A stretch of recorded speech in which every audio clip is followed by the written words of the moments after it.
Hello, everybody, and welcome to the IV episode of In the Schnarb. Very fitting. That is Roman numerals for 4. You said it. 4, which is convenient because we are also going to be doing some pre-final round coverage of the Union 4 disc golf tournament, and we're going to be doing just chatting about some of the players that you're going to see on that card. So if you have not watched round 1 yet, don't watch this video. We're going to give you 2 seconds to cancel now to get out. Bye. See ya.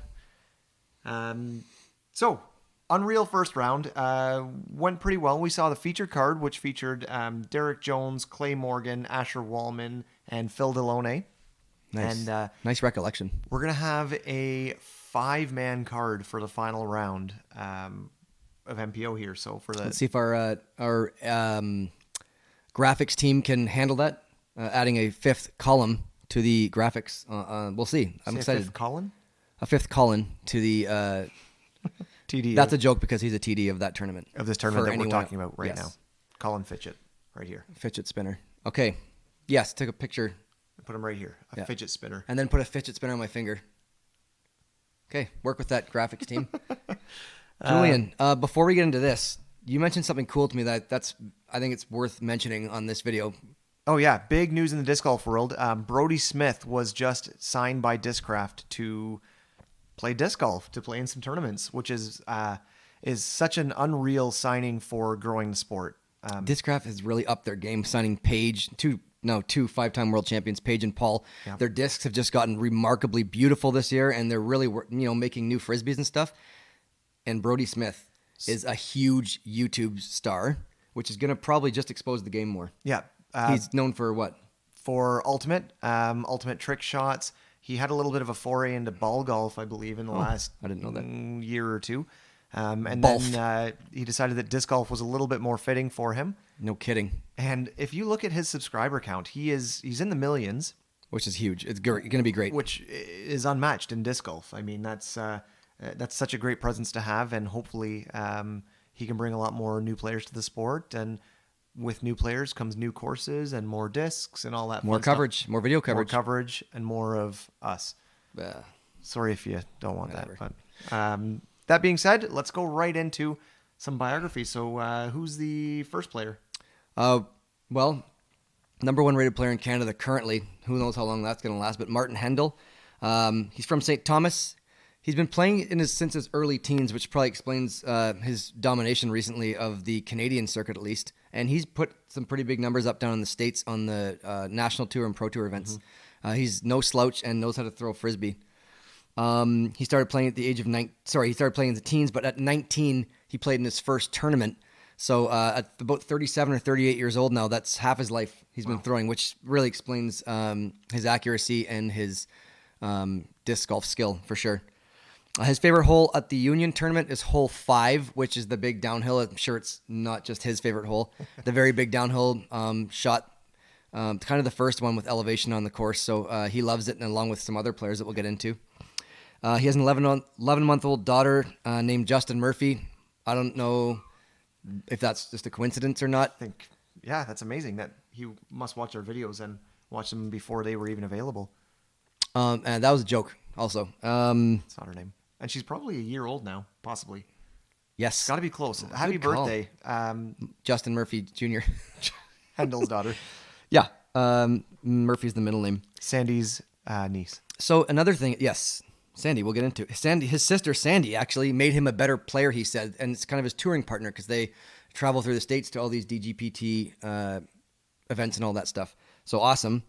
His job, he's a registered massage therapist, kind of cool. So obviously he's good with his hands. We've seen it throwing a frisbee.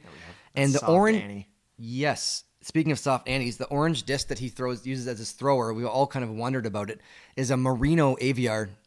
I don't know if it's like Dan Marino, maybe like Miami Dolphins or something. I don't know what that means, but it sounds pretty rare and cool. Magical. Yes. Julian, who's our next player that we're going to see on this lead card? So next player is Phil Deloney, born and raised in Detroit, Michigan. Boo! Detroit, Michigan. He's part of Team Wolfpack Discs and Discraft's Underground. What is that? Is it kind of like street That's like team? their, kind of like the Prodigy Street Team, or I think Innova has one like that as well. Overground? Overground. Yeah. Above ground. Above The ground. above ground team. Right. But he is most famous in Canada. In 2018, in the Forest City Open, he blew a 7-stroke lead. It was 29. It was this year. Was it this year? I think it was this 20, year. Okay, sorry, 2019. 2019 Yeah, I think Forest so. City Open. But he blew a 7-stroke lead to the then world champion, Greg Barsby, in the finals. So I can add to that point. thank you for doing that, Phil, Justin. Well, only because I remember that I think Phil had a ridiculous lead, as we know, but Greg, I believe, posted a 16 under with a bogey on the final round, and kind of caught on camera. Some Facebook user did a live video. Greg needed like a 55-footer to go ahead for the win, and he cans it in front of like 300 people. And then Phil actually hit like a 45-footer to kind of, I believe, maintain second place or something like that. But it's out there on YouTube somewhere, and it was really cool to watch. But unfortunately for Phil, that's why Greg was the current world champion, was the world champion at that point. Yeah, absolutely. So this is only Phil's 6th year playing. And Athlete. he seems to have gone all in. Bought himself a van plays to poker tour. too? No. Oh.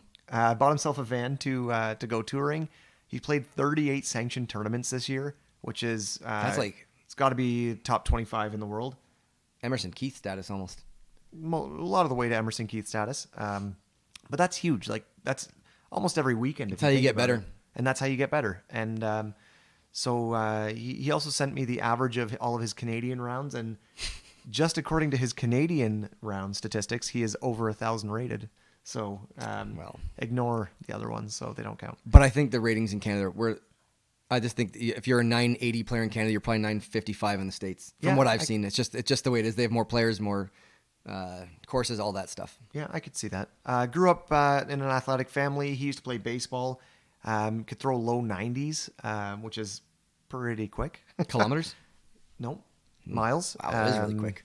And last point. Oh, his Instagram is Basket Case Disc Golf. I subscribed to him. I didn't know who that was. Yeah, at Basket Case Disc Golf. So if you want to follow him, do it. It's pretty cool. And he's a funny guy. Just a good character for the sport. Kind of like Julian. Next will be Scott Jameson, kind of a veteran. We have a bunch of veterans on this card, which is good. These are a lot of the top pros around this area of Canada, so it's good that they've all made the lead card for this round. He's 35 years old. Everyone calls him Scotty J, which means now that's good to know for the final round commentary. He will not be Scott Jameson. He'll be Scotty J. Scotty J. I like that. Scotty J. He's from Toronto. His home course is the Toronto Island, which I'm assuming, I've never played it because it's kind of hard to get out there with the ferry and all that stuff, and it's usually underwater, unfortunately. I am a ferry.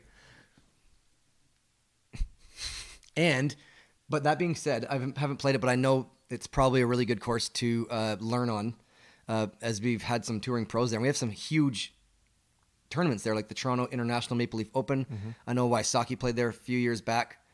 So that was it. It must be a great course. I think a long time ago, I think there was a world championship held there as well. I saw a disc that was stamped with that. There you go. From like 25, 30 years ago, something like that. Right. So that's where which is probably why he's a good player.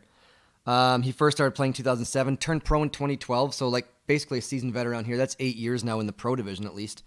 The best part of his game admittedly is throwing accurate putters and mids. And he says he struggles with distance accuracy with distance drivers, and maxes out around 350 controlled and 400 max. It's very similar to my game personally, to be honest. Yes, he loves the course changes this year, and I'll tell you why, because this was a very smart bio when he sent it to us. I loved the points he made. In past years, this course specifically didn't penalize any lack of line hit, I guess we'll say. So you could throw it 500 feet, but could be 70 feet left or right of your intended target, and you're still fine. There's no OB. You still have the distance, and you just got to shape a shot differently. This year, they've added a lot more technical tunnels, shorter holes, and you've got to really have accurate drives and shots. And Scott loves that, and I think it's a great point as well. You can't just throw it and say, oh, just get something down there, right? Yep. So Yep. It's good. His favorite holes are 7 and 15. 7 being that turnover putter. Anyway, hole 7, 15, they're both great holes. You'll see him. Probably an accurate mid shot if I had to guess by what he's described his game being good. And so that's Scotty J. All right. We also have Clay Morgan, who you've seen a lot of on this channel Love if you've that been guy, following along. I think. Hilarious guy. Always a smile on his face. He's always in a good mood. One of the notes that he sent to me was that as long as he has good card mates, he's having a fun time. You guys, you make good shots together, you make bad shots together. It's fun. He has fun doing it. So, it's really true. That's a good point. yeah, that being said, he was born in St. Thomas, born and raised. He grew up 2 minutes from VA Barrie, which is one of the older courses in Canada. I think it's 5th or 6th. Wow. And so a fun story, he used to fish, he and his friends used to fish discs out of the creek for variety store money. And crick is Canadian for creek, I think. Is that Canadian? St. Thomasin for creek. So they would sell the discs for money to spend at the variety store, I assume on things like candy. Popsicle Pete. Remember those popsicles? You could collect the sticks and get the points. Always the banana ones too. I'm just about to say that. Good the call. best, like the most like penicillin. So he's been playing for a long, long time. He said he feels very drawn to disc golf because it's kind of a non-traditional sport. Growing up, he used to play like tennis racket, baseball, and other sports along those lines. I played that game before. It's fun. You can hit the ball far. Oh yeah, you just crush it. But yeah, he has a self-proclaimed bunch of kids. Not sure how many that is. It could be 2. It could be 30. A bunch. Clay, if you watch this, please watch this. Comment below how many children you actually Just type have. a number. Nothing else. That's it. That would be amazing. Hopefully it's in the 1 digits just for his. If not, how does he even get out and play disc golf? I have no idea. I have 2 kids and it's hard. Yeah. Other thing of note, he was kind of getting a little bit. He had a nagging back injury kind of towards the end of the year, so he wasn't throwing as far apparently. Yeah, obviously. Which you can. What did he throw? 700. But he actually had to take 2 weeks off after this tournament, so just some recovery time. So Well, it's a good time of year to do it too. Yep. That's and then the fifth rounding up this lead card you're going to see hopefully soon is none other than Thomas Gilbert, the Tom Bomb, who will be. No offense to Marty, but I think Marty would even admit this. Thomas might overtake him as the highest rated player. Hopefully, I mean, there's obviously a healthy competition between these two, but Thomas is younger. He's putting more. He has more time to put into it, probably with Marty having a daughter. So these two often battle it out at many local tournaments for sure. They're kind of our 2 elite, and also of note, Casey Hannemeyer from BC is another up and comer. Yeah, as well, and low like 20s low 20s, 1,000 rated. Anyway, fave holes for Thomas, which is funny, 5. Okay. Obviously, that was same as Marty's, and 7, same as Scott's. So Thomas kind of plucking out some of the more technical shots, even though he can throw 600 feet. Yes. Without effort. So his dad is his caddy. I would call that a daddy caddy, just because of the sheer easiness of saying that. Yep. That's kind of cool to have someone to kind of mentor you. And I think Eagle's dad does that. He comes does. with him on the tournament. You met him, right? I chatted with him for a little bit at the Worlds in 2018. Can't tell if it'd be more pressure with your parent there watching you or not feeling the pressure. You probably get used to it. Anyway, Depends on the parent. Bottom line is he's carrying his bag for him, so whatever. Good for Thomas. He's a student at Laurentian University, so he's a smart kid as well. He's studying kinesiology, which he has put in quotes here because I'm an idiot, apparently. It's the exercise science. Kinesiology. Exercise. Science of exercise. Yes. That was good. All right. Nickname's Tom Bomb, Tomcat. I'm sure you've heard us call him that. And he won Union 1, the original tournament on this course. Bit of a different layout as an MA1. Holy cow. Mm-hmm. And that was his first year of disc golf, I think. Oh, jeez. It was meant to be. So he had a sharp talent curve. No kidding. I think he's been Still playing going. 4 or 5 years or something. And Well, he won the Goat Hill Challenge, too. he did. That was over some notable players. Yeah. Seppo Payu, AJ Risley, Was Kevin Jones, I Double believe, G too. there? No, he wasn't. It was either Jones or Double G. Someone. Yeah, Kevin Jones was. Yeah. Fun fact, Double G messaged me this week on Facebook Messenger. Getting there. Not Greg Rutenberg either. Oh. Garrett Girthy. Oh, wow. So I got a Sorry, little that happy was with for that. Greg Rutenberg. It was very weird to see a Facebook. You have a friend request from Garrett Girthy. And I bet you I went like this.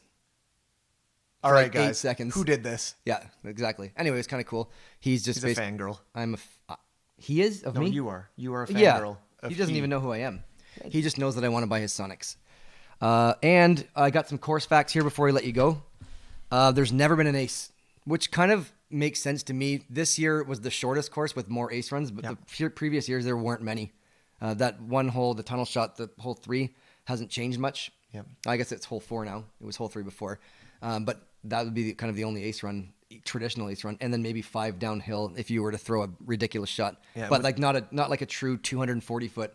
And to add to that, with the wind and the flex tournament, And it's right. It's usually December, which is not great conditions for throwing Yeah. accurate, unless you're these 5 guys who are going to be on the lead card. Golf course is 120 years old, which is why it's so gorgeous. It's limestone. The buildings. It's stunning. The trees are. It's a gorgeous, place in southwestern Ontario. Yes. I agree. It is actually recognized by the Autobahn Sanctuary, which I think is a German highway. I'm not sure what. Oh no, sorry, spelled differently. Due to a variety of wildlife, you get ball golfers, disc golfers, maybe even a skunk out there sometimes. That's a lot of different wildlife. Could be a disc golfer too, though. That's what I mean. No, I mean the skunk could be a. Yeah, that's a really good point.